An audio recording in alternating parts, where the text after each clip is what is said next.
आदिषु ते विहगराज मृगाधिराज नागाधिराज गजराज हयाधिराजा स्वस्वाधिकारमहिमाधिकमर्थयन्ते श्रीवेङ्कटाचलपते तव सुप्रभातम्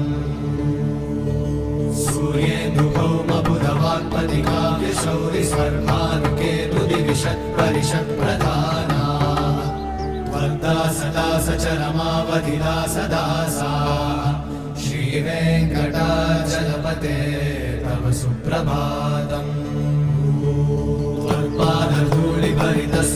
त्वत्पादधूलिभरितस्फुरितोत्तमाङ्गाः स्वर्गापवर्गनिरपेक्षनिजान्तरङ्गाः कल्पागमाकलनयाकुलतां लभन्ते श्रीवेङ्कटाचलपते